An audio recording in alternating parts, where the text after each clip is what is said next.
लड़का कैसे, हिरेक लड़का कैसे, वर्ग लड़का कैसे, कुर्मिक लड़का हमन के बराबरी में आए के बैठे लवर।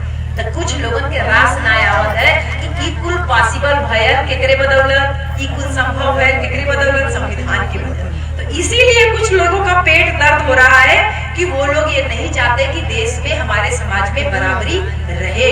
वो ये नहीं देख पा रहे हैं कि तुम भगही लपेट के घूमत रहलू, आज इतना बढ़िया बढ़िया 2,500 रुपया की साड़ी लुगा पहिर के घूमत हो, बियाह शादी होला तो 5-5 हजार रुपया की साड़ी हमन खरीद के पहिला। उनसे ही बर्दाश्त नहीं होता है। कौनो नात बात आ जाला तो आज तक न्योता हकारी होला, जबले मुर्गा ना कटी, जबले घोसी ना कटी, तबले स्वागत सत्कार ना मेहमान का होला। जमाना रहल सामा कोदो मिलत रहल, मोट अनाज मिलत रहल, गेहूं के रोटी खाए के नहीं मिलत रहल। जमाना बदलल, पढ़े के अधिकार नहीं रहल, पैसा कमावे के अधिकार नहीं रहल, कुल अधिकार मिलत संविधान की वजह से। यही मारे इन लोगों के पेट गड़त है और ये लोग संविधान खत्म करे के कोशिश कर। इसीलिए आप लोगों को थोड़ा थोड़ा बताऊंगी कि बाबा साहब ने कितनी मेहनत से आज हम लोगों को यहाँ तक पहुँचाया है। और इसी संविधान की वजह से आज जो 2019 का समय आया है, जिसकी वजह से इस बार की जयंती वास्तव में पूरे देश भर में इतनी धूमधाम से मनाई जा रही है जितनी धूमधाम से हमने भी कभी पहले नहीं देखी थी। ये ताकत इसी संविधान की वजह से हुई, क्योंकि 2019 का जो चुनाव आ रहा है उसमें आपको और हमको हमारे वोट के अधिकार का महत्व पता चल रहा है। और जब बाबा साहब ने संविधान लिख करके तैयार किया था तो बड़ी खुशी खुशी बाबा साहब एक दिन संसद भवन से निकल के आ रहे थे, तो उनके साथ कृपलानी जी करके उनके एक सहयोगी थे। वो पूछे, बाबा साहेब तू काहे मारे आज इतना खुश हुआ, नाचत कूदत एकदम निकलत हुआ संसद भवन से बाहर? तो बाबा साहब कह रहे हैं, आज मैं इतना खुश इसलिए हूँ क्योंकि मैंने संविधान में वोट डालने का अधिकार दिया है और अब राजा बनने के लिए रानी के पेट की जरूरत नहीं होगी। मैंने वोट का अधिकार देकर के एक साथ सारी रानियों की नसबंदी कर दी। अब राजा बनने के लिए बैलेट पेपर की जरूरत होगी। कृपलानी जी कहते हैं, अरे डॉक्टर अंबेडकर इतना खुश मत हो, तुम्हारे लोग भूखे हैं, तुम्हारे लोग नंगे हैं, गरीब है, लाचार है, 100-100, 200 रुपया देंगे, वो लोग अपने वोट का सौदा कर देंगे, तब तुम क्या करोगे? तो बाबा साहब कहते हैं, कोई बात नहीं कृपलानी जी, कोई बात नहीं। आज मेरे समाज के लोग भूखे हैं, नंगे हैं, गरीब है, लाचार है, वो अपना वोट बेच देंगे, लेकिन एक दिन तो ऐसा आएगा ना जिस दिन मेरे समाज के लोग अपने वोट के अधिकार को समझेंगे।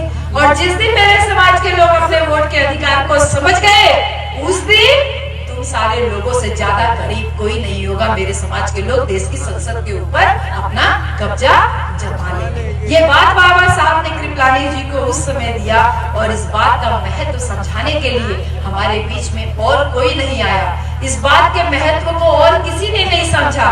आप में और हम में से बहुत सारे लोग पढ़े लिखे हैं, अपना ज्ञान जनता के सामने उड़ेलने में कोई बड़ी बात नहीं होती भैया। बड़ी बात यह है कि हम अपने लोगों तक कितनी बात समझा पा रहे हैं। बहन जी, इस बात को ना हम समझ पाए, ना हम में से कोई समझ पाया।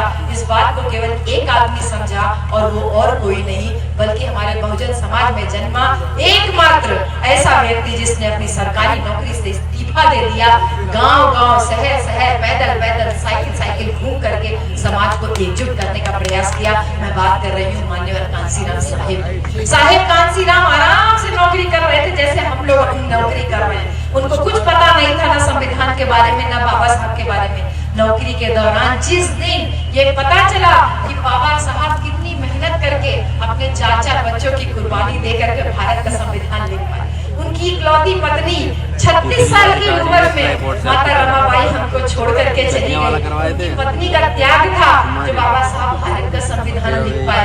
अपने परिवार की देखभाल नहीं कर पाए बाबा साहब, क्योंकि आपकी और हमारे परिवारों की बाबा साहब को चिंता थी। जिस दिन मान्यवर कांसीराम साहब को ये बात पता चली, साहब कांसीराम ने अपनी सरकारी नौकरी से इस्तीफा दे दिया। इस्तीफा लिख करके अपनी माँ को चिट्ठी भेजा।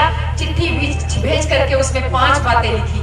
माँ, मैंने नौकरी से इस्तीफा दे दिया। माँ, आज के बाद मैं कभी घर नहीं आऊंगा।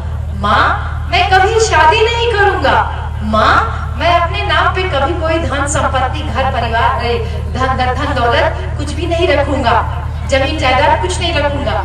माँ, मैं किसी के घर मृत्यु भोज या शादी संस्कार में नहीं जाऊंगा। ये 5 बातें लिख करके माँ को चिट्ठी पोस्ट कर दी है साहब कांसीराम। माँ वहाँ पंजाब में थी, रोपड़ जिला में रह रही थी। चिट्ठी पाई, माँ रोते रोते भागती भागती आई कि नौजवान लड़का इतनी बड़ी नौकरी कर रहा है, अचानक उसको क्या हो गया जो उसने नौकरी से इस्तीफा दे दिया। माँ भागी भागी रोपड़ जिला से आती है, यहाँ साहब कांसीराम पूना में एक कमरा किराए पे लेकर के रहते थे। 7 दिन तक साहब कांसीराम की माँ उनके साथ में रही, लेकिन 7 दिन तक साहब कांसीराम अपनी माँ से बात भी नहीं की। वो रात दिन पैर ऐसे ऊपर करके कुछ किताबों को पढ़ते रहते थे। उनकी माँ जब बर्दाश्त नहीं हुआ, 7 दिन बीत गया तो कहती है, बेटा इन किताबों में आखिर ऐसा क्या लिखा है जो तू रात दिन इसको पढ़ते रहता है? तो साहब कांसीराम कहते हैं, माँ ये कोई साधारण किताब नहीं है, ये किताब मेरे बाबा साहब मेरे लिए लिख करके छोड़ के गए, और इन किताबों में बाबा साहब मेरे लिए सत्ता की चाबी छोड़ के गए हैं। मैं केवल उस कुंजी को, उस चाबी को खोजने की कोशिश कर रहा हूँ। माँ तू घर जा,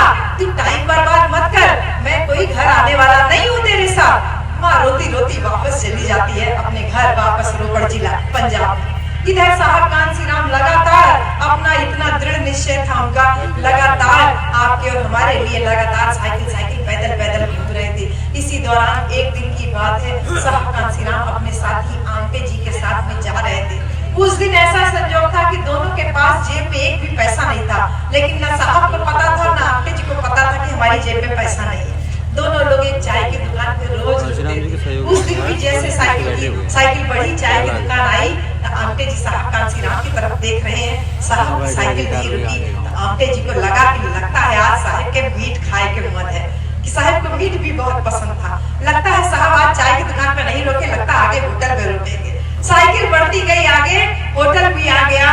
साहब की तरफ आंटे मुंह उठा के देख रहे हैं, साहब चुपचाप साइकिल बढ़ा रहे हैं। तो आंटे जी को समझ में आ गया कि आज साहब के पास पैसा नहीं, और आंटे जी के पास भी पैसा नहीं था कि दोनों लोग कहीं रुक करके एक कप चाय पी लेते। दोनों साथी चले आए, कमरा किराए पे लेकर के रहते थे। दोनों लोग जो लोटा में से पानी निकाले, एक एक गिलास पानी पी करके दोनों साथी सो गए भूखे पेट। एक दिन खाना नहीं मिला, बिना खाए दोनों साथी लोग सो गए। और जब सुबह उठे तो आंटे जी सो रहे थे, साहब कांसीराम उठ गए और कुछ खड़बड़ा रहे थे, कुछ खोज रहे थे। आंटे जी की नींद खुली, पूछ रहे साहब क्या खोज रहे हैं? कहने लगे, अरे थोड़ा साइकिल पंक्चर हो गई है तो हवा डलवाना है, तो इसीलिए 5 पैसा खोज रहा हूँ, जरा खोज तो आंटे जी कहते हैं, अरे साहब तुम्हारी साइकिल पंक्चर हो गई तो तुम हमारी साइकिल लेके जाना। साहब कहने, अरे मैं तुम्हारी ही साइकिल में हवा डलवाने के लिए सोच रहा हूँ, क्योंकि तुम्हारी साइकिल में भी हवा कम है, जरा 5 पैसा खोज दो अगर मिल जाए तो। रात को दोनों साथी भूखे सो गए थे, सुबह कहाँ से पैसा खोजते। दोनों मिल के सारा चद्दर तकिया झाड़ लिए, सारा पैंट घुसट कर जेब चेक कर लिए, किताब कॉपी उलट के देख लिए, 5 पैसा नहीं मिला। साहब कांसीराम उस दिन भागते भागते, बोले जाने दो लेट हो रहा है, भागते भागते पैदल दौड़ते दौड़ते गए स्टेशन ट्रेन पकड़ने, कि उनके साथी लोग उनका भाषण सुनने के लिए दूर इंतजार कर रहे। ऐसे साहब कांसीराम भूखे प्यासे रहे।